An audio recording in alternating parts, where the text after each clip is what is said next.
미국이 중국 통신장비 업체 화웨이에 대한 거래 제한에 우리나라도 동참해달라고 요청한 것으로 전해지면서 국내 파장에도 관심이 쏠리고 있습니다.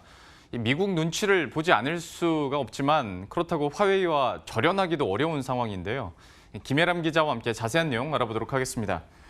이건 앞에서부터 스토리를 좀 읊어갈 필요가 있을 것 같은데 이런 반화웨이 정서가 일어난 배경부터 한번 설명을 해주시죠. 물론 미국 트럼프 대통령에서 시작됐습니다. 트럼프 미국 대통령이 외부 위협으로부터 미국의 IT 서비스와 기술을 보호한다라는 명분으로 국가 비상사태를 선포를 했습니다. 이 트럼프 대통령이 새롭게 서명한 행정명령에 따라서 화웨이와 그에 딸린 68개 계열사를 거래 제한 기업 명단에 올렸는데요. 앞으로 이들 기업이 미국 기업과 거래를 하려면 미국 당국의 허가를 받아야 합니다. 이 화웨이 보이콧은 미국뿐만이 아니라 미국 우방국을 중심으로 좀 확산이 되고 있는 그런 상황입니다. 이 구글, ARM, 인텔, 퀄컴 등 주요 IT 반도체 기업들이 이 화웨이의 주요 소프트웨어와 부품을 공급하지 않기로 했고요. 또 각국 통신사들이 기존에 이제 구글이 거래 중단을 선언하면서 구글의 운영 체제와 앱 갱신을 우려해서 화웨이 스마트폰 출시를 줄줄이 연기하고 나섰습니다.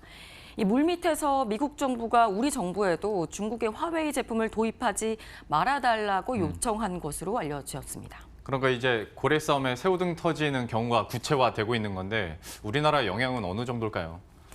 이 미국이 주요 동맹국의 이 화웨이 관련돼서 동참할 것을 요청한 것으로 전달을 되면서 우리나라가 이 5G 이동통신을 세계 최초로 상용화를 했는데 우리 정부에도 재차 압박을 가한 것으로 전해졌습니다. 네. 정부 일단 깊은 고민에 빠졌습니다. 미국을 따라서 화웨이 압박에 동참하게 되면 중국의 또 압박이 있을 게 뻔하게 눈에 보이기 때문인데요. 예. 이 때문에 우리 정부 어떤 언급도 하지 않으려고 하는 그런 모습을 보이고 있습니다. 우리나라는 이미 2016년도에 이 사드 보복, 이 조치에 굉장히 큰 타격을 입은 바가 있었습니다.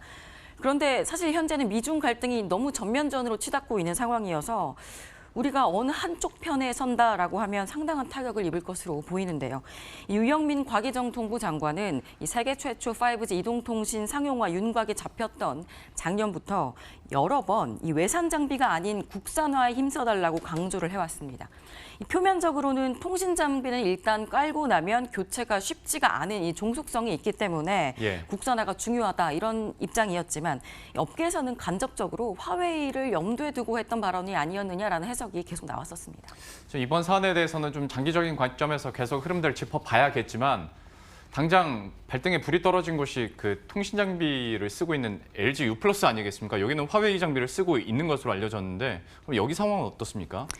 그렇죠. 이제 사실 이슈가 바로 터진 곳은 LG U+입니다. 주가에도 많이 반영이 됐는데요. 이 LG U+는 국내 이동통신사들 중에서 유일하게 화웨이 장비를 네트워크 장비를 도입을 하고 있어서 사태가 장기화가 될 경우에는 장비 공급 차질 등의 문제가 우려되고 있습니다. 이 5G 상용화 초기에는 사실 단독 규격 서비스가 어렵고 5G와 LTE 장비를 연동하는 비단독 규격으로 서비스를 해야 하는데요. 네. 그래서 LTE 장비를 어떤 특정 제조사를 구축했다면 5G도 같은 제조사 거를 써야 합니다. 그런데 LG U+가 LTE 장비로 화웨이 제품을 도입을 했었기 때문에 5G도 어쩔 수 없이 화웨이를 같이 도입해야 하는 그런 상황인데요. LG U+는 현재 수도권 북부와 강원 지역에서는 화웨이, 충청과 호남에는 삼성전자, 경상 지역에서는 노키아 제품을 5G 통신 장비로 활용을 하고 있습니다.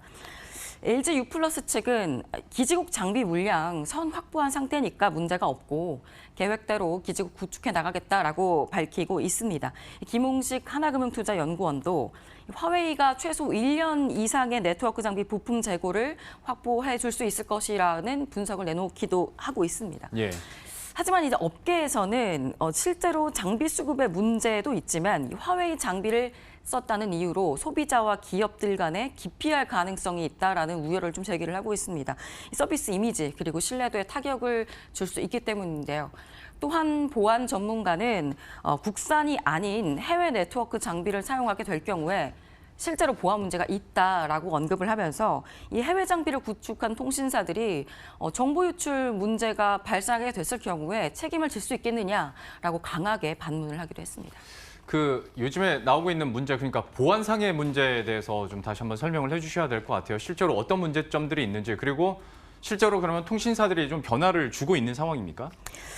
KT와 이 LG U+가 일부 신규 기간망 구축에서는 화웨이 장비를 쓰지 않기로 했습니다. 예. 국내 통신업계에서도 조심스럽지만 이 탈화웨이에 어느 정도 동참하는 것 아니냐라는 분석들이 조금 조심스럽게 제기가 되고 있습니다. 네. 이 기간망은 유선망과 유선망, 또 유선망과 무선망을 연결해주는 이 중추에 있는 통신망을 말하는데요.